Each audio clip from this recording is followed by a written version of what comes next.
Before we get into the setting boundaries ordeal, we need to talk about having a strong belief system as a blogger. You need to remember to never stop fighting for what you believe in. And to have a strong belief system behind your content. So many of us just want to have a blog that's for everyone, it's for all of us. No one gives a crap. You need to base your blog on a specific audience and have a belief system that encapsulates that audience. And by doing this, you create a very passionate community that stands behind you, has your back, and is willing to, no joke, die for you. Like, they will stand behind whatever you stand behind. If you are a really, really religious blogger, not a lot of people want to take a stance on that. They say it's controversial. If you stand behind that, people are going to rally behind you. A lot of bloggers say don't talk about religion, don't talk about politics, don't talk about divisive viewpoints. I encourage to still be inclusive, but to talk about these divisive viewpoints, because not a lot of people want to take a stance on certain things. Maybe you are a smoker or a non-smoker. Take a stance on something and people will stand behind you. If people don't know what you stand for, they can never stand behind you. Remember that. Remember that. And with the people that believe in what you believe in, with the other side of the spectrum come the haters that don't stand by what you believe in.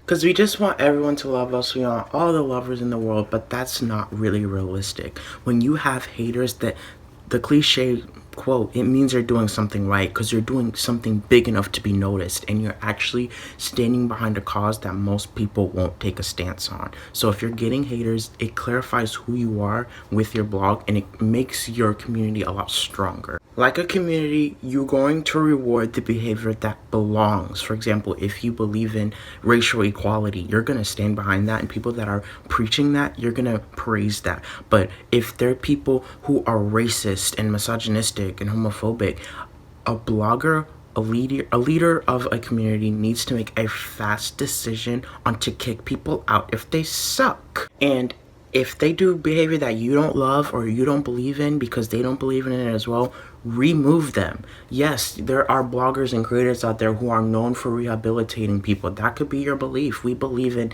everyone has a story. People are the way they are because of how they've been through. We will rehabilitate you. I commend those people. It's exhausting. I've tried it. I've rehabilitated some people, but sometimes you're going to have to give them that one chance. And if they blow it, you're going to have to remove them. And that's simply the way it is, because if you are just not, if people don't know what you believe in, if you're not setting those boundaries and you're not, kicking people out if they suck, people don't know what you stand for, they don't know your beliefs, and they don't know you have their back. So they're not going to be as passionate, they're not going to be as, invested in you, therefore. And yes, you will have those diehard haters, but you will have those diehard lovers. Those are the people who are going to be sharing your content on social. They're going to be talking about you. They're going to want to have more people come into your space because they've resonated with you so hard. You resonated with them so hard, and they're just going to go bananas. But this only comes with if you have a strong belief system and you emotionally connect with people at an emotional human being level. So don't be afraid to never stop fighting what you believe in. Take a stance on stuff, even if it means you're going to sacrifice everything.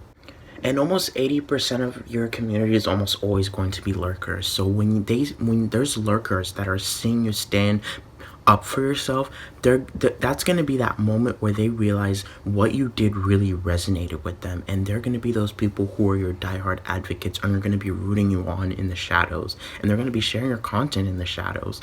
It's often the people that are the most vocal aren't your supporters, and the people that are the lurkers that are coming back to your blog are the people that are going to be rooting you on. And this is basically the deal. You have to really get into the psychology of people want to belong, people want a community. When you're a blogger, you have to have a community. I feel like people don't think about that as a blogger. Like, I don't know why no one's talking about this, but having a community is so integral if you want to have a blog and, monetize and do it full time. I know like what I'm saying sounds really weird and really like rah, but let me give you a really quick example. So let's say you are a blogger that maybe you do have a niche, you targeted your audience, and you believe in racial equality. You believe in that you're against racism, and your mission is, I don't want the N-word to be written in any online space ever again, and even the world.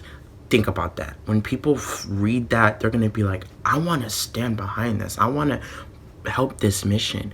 And people are going to see your mission is so big and so grand to the point where they join on it too, and they get really excited about it, and they're gonna share it. They're gonna be like, did you hear about this blogger who's fighting for racial equality and all of that stuff? And you're gonna have those haters who are like, oh god, like I'm a racist. And you're gonna have those diehard lovers who just share your content and talk about you, and they never leave your side.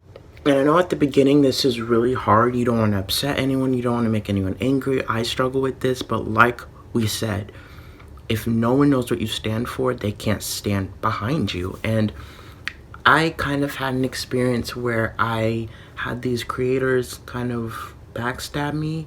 And yeah, quick little story time. I was watching these streams and getting to know these people, and behind DMs they would slide in DMs and just say hurtful things. I remember I was talking to this one person. I asked a question like, how do you do this one little thing? They said, sorry, I don't do DMs, I have anxiety, stuff like that. I apologized.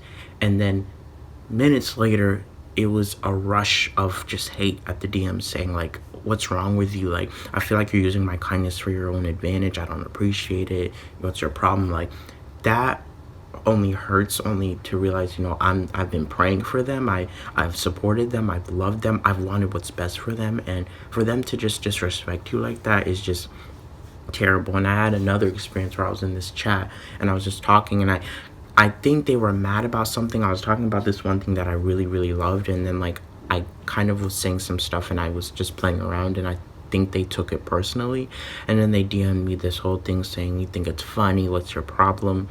And of course I've been getting hate on YouTube, and when you get hate now, you're doing something right. But I also am working on setting boundaries. Our belief is find your place in the writing space, and I'm going to link show some B-roll of all our beliefs. It's in our Twitch profile. But yes, like, you need to have a very defined belief system. Like, what are your personal beliefs? Like, what do you stand behind? Every individual has their own beliefs, and the only way you're going to get people together is if they get people in a room, is if they all believe in the same things. There could be 5 bloggers in a room that all blog about the same crap. What's going to get them together is the beliefs. So what's going to differentiate them is the belief system, is not just the information, it's your story. What do you stand for? That's how you develop that passionate group of people behind you. But yeah, that's a little bit of light on how to develop a blogging community.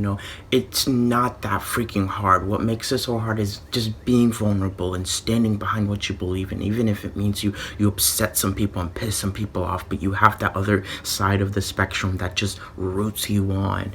And yeah, that's it. Like, we have a playlist all about blogging. It's called the Chapter 3, I think.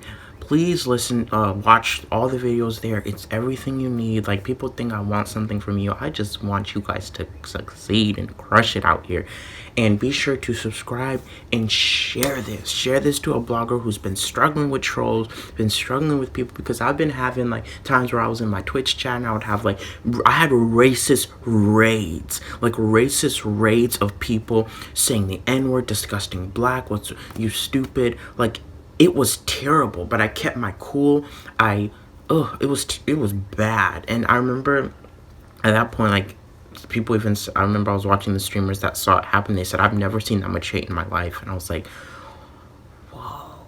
But yeah, I'm not gonna stop. I'm gonna keep fighting for what I believe in. I'm gonna keep sharing this message and keep impacting and hopefully change the blogging niche. But yes, I hope this was really helpful. I hope this is something that you wanted to watch, and I'll see you in the next video. I've been trying to stay consistent. I love you guys. Thank you for the support, and remember to stand up for what you believe in, even if that means sacrificing everything, because I'll be that one person who stands in front of you, in front of a bullet.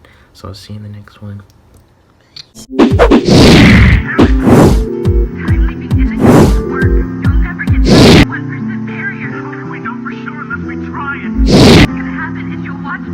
Again, don't go back. Seeing that is gonna break you, Uncle Ben.